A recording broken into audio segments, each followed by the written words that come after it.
A Bíblia traz muitos títulos a respeito de Jesus. Ele é o príncipe da paz. Ele é o pão da vida. Ele é a luz do mundo. Ele é a porta das ovelhas. Ele é o bom, o grande, o supremo pastor. Ele é a ressurreição e a vida. Ele é o caminho e a verdade e a vida. Ele é a videira verdadeira. Ele é a estrela da manhã e o sol da justiça. Ele é o Cordeiro de Deus, a verdadeira luz que vinda ao mundo ilumina todo homem. Jesus é o alfa e o ômega. Ele é o princípio e o fim. Ele é o Rei dos reis e o Senhor dos senhores. Mas um dos títulos mais importantes e consoladores que Jesus tem é que ele é o advogado, o justo. E o apóstolo João, quando trata desta matéria, no capítulo 2 da sua primeira carta, versículo 1, ele diz assim: Filhinhos, estas coisas vos escrevo para que não pequeis. Se todavia alguém pecar, temos advogado junto ao Pai, Jesus Cristo, o justo, e ele é a propiciação pelos nossos pecados, e não somente pelos nossos, mas ainda pelos do mundo inteiro. Esse texto é magnífico e encerra algumas lições tão oportunas. Em primeiro lugar, nós temos uma orientação bíblica, apostólica, para não pecarmos. Não temos licença para pecar. O pecado é maligníssimo. O pecado é pior do que a doença, a pobreza, o sofrimento e a própria morte. Esses males, embora tão terríveis, não podem nos afastar de Deus. Mas o pecado nos afasta de Deus. Agora, e não havendo arrependimento para sempre. O pecado, ele é um embuste, é um engano. É uma isca atrativa, mas por trás existe o anzol da morte. O pecado promete prazer e paga com desgosto. Ele promete liberdade e paga com escravidão. Ele promete alívio das tensões da vida e paga com o chicote da culpa. Ele promete vida e mata. O pecado levará você mais longe do que você gostaria de ir. O pecado reterá mais tempo que você gostaria de ficar. O pecado lhe custará um preço mais alto do que você gostaria de pagar. Então, o pecado nos afasta de Deus, o bem maior. O pecado nos afasta de nós mesmos e até mesmo do nosso próximo. Então, a orientação bíblica é: filhinhos, estas coisas vos escrevi para que não pequeis. O pecado ofende a santidade de Deus. É uma conspiração contra Deus. Mas, ao mesmo tempo, a Bíblia diz que não há homem que não peque. Todos pecaram e destituídos estão da glória de Deus. Se dissermos que não temos pecado, a nós mesmos nos enganamos. Nós estaremos apanhados em flagrante mentira se afirmarmos que nós não pecamos. Então, o que fazer quando pela nossa fraqueza, nossa natureza caída, nós formos pegos em pecado, flagrados em pecado? Porque nós pecamos por palavras, nós pecamos por obras, nós pecamos por omissão e nós pecamos até pelos pensamentos. Certamente, nós não conseguimos por nós mesmos vivermos absolutamente sem pecar. Somos pecadores. Nascemos em pecado. A Bíblia diz: em pecado me concebeu minha mãe. Então, o que fazer quando pecamos contra Deus, contra nós mesmos, contra o próximo. O texto responde: se todavia alguém pecar, temos advogado junto ao Pai, Jesus Cristo justo. Jesus Cristo é o nosso grande advogado, o nosso sumo sacerdote. Ele se compadece de nós, ele intercede por nós. Mas que tipo de advogado é Jesus? Nós conhecemos muitos advogados. Nós conhecemos advogados de grande projeção, defendendo grandes causas, enfrentando os mais egrégios tribunais. Mas nenhum se compara a Jesus. Porque Jesus tem peculiaridades e só ele tem. Primeiro, Jesus é o advogado, o justo. Ele não é pecador como os demais homens. Um advogado, por mais perito que seja, por mais douto nas leis, ele também é pecador, também é transgressor. Então é um pecador defendendo outro pecador. Mas Jesus é o advogado justo. Ele nunca pecou. Jamais houve dolo em seus lábios. Jamais ele usou a lei contra a lei. Jamais buscou as filigranas da lei para acobertar os pecados de seus clientes. Jamais torceu a lei para seu benefício próprio. Ele é absolutamente santo, santo, santo. Suas palavras são puras. Seus pensamentos são santos. Suas obras são santas. Tudo quanto ele é e tudo quanto ele faz está revestido pela santidade e justiça. Não há nenhum advogado no mundo, e jamais houve e jamais haverá outro advogado semelhante a Jesus. Ele é o advogado, o justo. Nele nunca houve pecado. Seus inimigos jamais provaram quaisquer das acusações levantadas contra ele, porque ele é santo e justo e reto em todo o seu proceder. Mas em segundo lugar, Jesus é o advogado justo e incomparável por causa de seus métodos. Jesus não veio para se colocar do nosso lado, porque a palavra advogado na língua grega é parácletos, e a palavra parácletos é formada de duas palavrinhas, pará, que é uma preposição ao lado de, e kletos, que é chamado. Então, um advogado é alguém chamado para estar do lado, para defender a causa de seu cliente.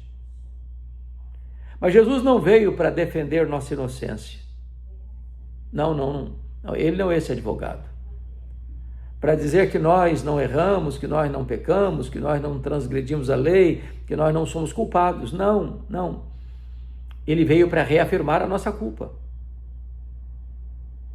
Ele veio para dizer que nós pecamos, que nós transgredimos, que nós somos culpados. Mas ele não veio para estar ao nosso lado, ele veio para assumir o nosso lugar.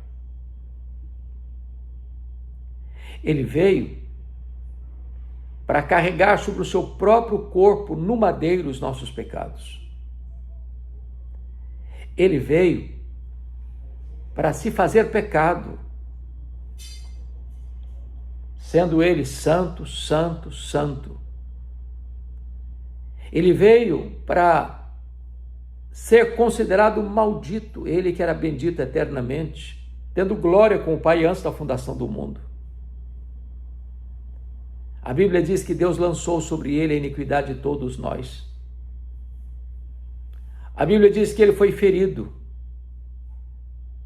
e agradou ao Pai moê-lo, e pelas suas pisaduras nós fomos sarados. Portanto, Jesus, ele veio como nosso substituto, como nosso fiador, como nosso representante. A Bíblia nos ensina que Jesus deu a sua vida por nós, ao se fazer pecado por nós. Deus aplicou no seu próprio Filho o golpe da lei, que diz que o salário do pecado é a morte.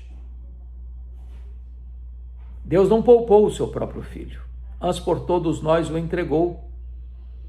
E Jesus não vai para aquela cruz como um mártir. Ele não vai para aquela cruz porque sucumbiu ao poder de Roma. Ele não vai para aquela cruz porque Judas o traiu por ganância, ou porque Pedro o negou por covardia, ou porque Pilatos o sentenciou por conveniência política. Ele caminha para aquela cruz como um rei caminha para a sua coroação. Ele a si mesmo se entregou. Ele não foi uma vítima. Não, ele diz: ninguém tira a minha vida de mim, eu, pelo contrário, espontaneamente a dou. E então, ao assumir o nosso lugar, ao tomar sobre si o nosso pecado, ao levar sobre si a nossa culpa, ele morreu.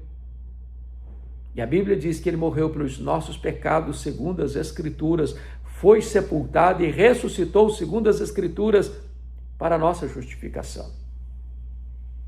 Não há nenhum advogado que tenha essa peculiaridade. O advogado é chamado para estar ao nosso lado e não para nos substituir, assumindo a nossa culpa, sofrendo em si mesmo a punição do nosso erro. Por isso Jesus é único, é singular. Jesus não veio para dizer que nós somos cumpridores da lei, que nós não erramos, que nós não falhamos, que nós não fracassamos. Não. Ele não veio para fazer isso, para torcer a lei ou buscar filigranas na lei para nos inocentar de culpa. Ele veio para tomar o nosso lugar, para assumir o nosso lugar, para morrer pelos nossos pecados. E é por isso que ele é o advogado justo e único, Mas Jesus também é o advogado incomparável, porque ele jamais perdeu uma causa. Ele não conhece fracasso. Ele não sabe o que é derrota. Jamais ele entrou num pleito e saiu derrotado. Agora, como nosso advogado, ele não aceita uma banca de advogados. Ou ele é o titular único da ação, ou ele pede subestabelecimento. Não é Jesus mais Paulo, não é Jesus mais Pedro, não é Jesus mais Maria, não é Jesus mais as nossas obras, não é Jesus mais a nossa justiça, não é Jesus mais a igreja, não é Jesus mais isso ou mais aquilo. É só Jesus. Não há nenhum outro nome dado entre os homens pelo qual importa que sejamos salvos. Não há outro mediador entre Deus e os homens. Só Ele é o mediador. Só Ele é a porta do céu. Só Ele é o caminho para Deus. Só Ele é o advogado. Só Ele é o sumo sacerdote. Só Ele morreu pelos nossos pecados. Só Ele ressuscitou para a nossa justificação. Só Ele é o novo e vivo caminho para Deus. Então, se você está olhando para Jesus, mas ao mesmo tempo olhando para os santos, olhando para outrem, seja este Paulo, Pedro, Maria ou João, ou seja para a igreja, ou para o batismo, ou para as boas obras, não, ele não aceita ser secundário, nem parceria, é só ele e ninguém mais além dele. Mas notem que Jesus, ao assumir a nossa causa, ele não corre o risco de fracassar. Todo aquele que vai a ele, ele jamais lança fora. Ele habita num alto e sublime trono, mas habita também com abatido e contrito de coração. Ele diz: quem crê em mim tem a vida eterna. Ele é claro em afirmar que se você se arrepender e crer, você será salvo. Então, nós olhamos nas Escrituras e vemos alguns exemplos. Por exemplo, tratamos daquela mulher apanhada em flagrante adultério. Os seus acusadores jogaram-na aos pés de Jesus e afirmaram: esta mulher foi apanhada em flagrante adultério e a lei requer que ela seja apedrejada. E tu o que dizes? E Jesus nada respondeu. Abaixou, começou a escrever com o dedo no chão, no pó. E os seus acusadores continuavam insistindo: tu o que dizes? E Jesus se levanta e diz: quem estiver sem pecado, atire a primeira pedra. E aqueles homens, a partir dos mais velhos, fisgados pela culpa e pela consciência, foram se retirando. E Jesus então olha para a mulher e pergunta: mulher, onde estão os teus acusadores? Eles não te condenaram? Eu também não te condeno. Vai e não peques mais. Aquela mulher estava condenada pelo tribunal da lei. Ela estava condenada pelo tribunal dos religiosos. Ela estava condenada pelo tribunal da consciência. Mas ela foi absolvida por Jesus, perdoada por Jesus. Não que Jesus fizesse vistas grossas ao seu pecado. Não. Jesus tratou do pecado e disse: vai e não peques mais. No tribunal de Cristo há perdão, há restauração, há novidade de vida. Poderíamos trazer aqui um outro exemplo. O exemplo daquele ladrão que foi crucificado com Cristo e que, conforme o relato de Mateus, no começo também blasfemava contra Cristo, da mesma maneira que o que estava crucificado à esquerda de Cristo. Mas no meio do sofrimento atroz, na última volta do ponteiro, aquele homem que vivera toda a sua vida na ilicitude, no roubo, no assalto, no crime, escuta dos lábios de Jesus, que também sofria dores terríveis, cãibras atrozes, sede implacável. E Jesus abre a boca e diz: Pai, perdoa-lhes, porque não sabem o que fazem. Aqueles que vociferavam ao pé da cruz, escarnecendo de Jesus.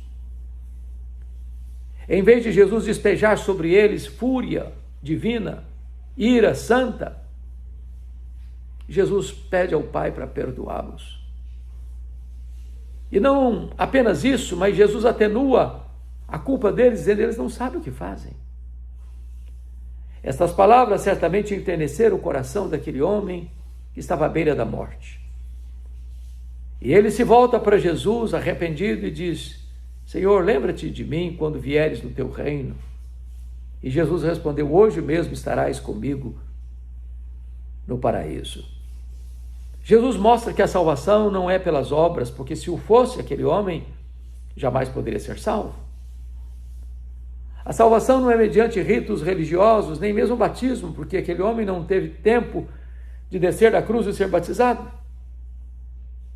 Aquele homem foi salvo na última hora, porque olhou para Jesus. E Jesus, como advogado eficaz, mesmo na última hora da vida, salva aquele homem. Eu quero dizer a você que não há problema que ele não resolva. Não há pecado que ele não perdoe. Não há culpa tão pesada que ele não alivie. Este é Jesus, o Todo-Poderoso Deus, o Verbo que se fez carne, aquele que, sendo rico, se fez pobre, sendo Deus, se fez homem, sendo Rei dos reis, se fez servo, sendo o autor da vida, morreu pelos nossos pecados. Ele é a propiciação pelos nossos pecados. Se você crer nele, você receberá perdão e vida eterna. Ele tem copiosa redenção para você. Ele também é a propiciação pelos pecados do mundo inteiro. E aqui, todo o mundo aqui, e o texto é claro em afirmar, pelos do mundo inteiro, não é mundo, entendendo que é todo sem exceção, mas é mundo entendendo todo sem acepção. Nós não cremos no universalismo. Nós não cremos que todos, sem exceção, serão salvos, porque a Bíblia fala de condenação. Só os que se arrependem e creem serão salvos. Só os que creem e são batizados serão salvos. Só os que se voltam para Deus com o coração quebrantado serão salvos. Mas não importa se você é pequeno ou grande, se você é homem ou mulher, se você é menino, homem ou velho, se você é rico ou pobre, se você é doutor ou analfabeto, se você é religioso ou não religioso, se você crer em Jesus, você recebe a vida eterna. Ele é a propiciação pelos nossos pecados. Então, hoje Jesus pode ser o seu advogado. Você não encontra alívio, nem perdão, nem nas suas obras, nem na sua sinceridade, nem na sua religião. Você encontra perdão em Cristo. Só nele você encontra vida eterna. Se você entregar sua causa para Ele hoje, Ele defenderá a sua causa e garantirá a você pleno perdão, absoluta redenção. Não busque alternativas. Não busque atalhos. Não busque cisternas rotas. Só Jesus, só Jesus, só Jesus pode dar a você a vida eterna. Se esta mensagem foi importante para você, quem sabe você possa enviá-la para amigos, para parentes, para quem você conhece, que talvez esteja buscando salvação em outros caminhos, que não é o único caminho para Deus, que é Jesus. Irmãos em Cristo, meditemos hoje sobre Jesus como o único caminho para o perdão total. Essa verdade gloriosa e inegociável do Evangelho que revela a exclusividade absoluta do Filho de Deus na redenção dos pecadores. Pois o homem natural, morto em delitos e pecados, carregado de culpa infinita diante da santidade divina, não possui em si mesmo meio algum de apaziguar a ira justa de Deus ou remover a mancha profunda da transgressão que separa a criatura do Criador. Na teologia reformada, compreendemos que o perdão não é conquista humana, nem resultado parcial de esforços morais, penitências religiosas ou méritos acumulados, mas dom gratuito da graça soberana, concedido unicamente por meio de Jesus Cristo, o mediador perfeito entre Deus e os homens, que ofereceu a si mesmo como sacrifício único e suficiente, carregando na cruz a plena punição que os eleitos mereciam, satisfazendo completamente a justiça divina e obtendo reconciliação eterna para o seu povo. O ensino bíblico afirma categoricamente que não há salvação em nenhum outro, pois nenhum nome além do de Jesus foi dado aos homens pelo qual devamos ser salvos, rejeitando toda a ideia de múltiplos caminhos, religiões alternativas ou obras humanas que suplementem a obra consumada do Salvador. Pois se o perdão pudesse ser alcançado por qualquer outro meio, a cruz seria esvaziada do seu poder e a graça deixaria de ser graça.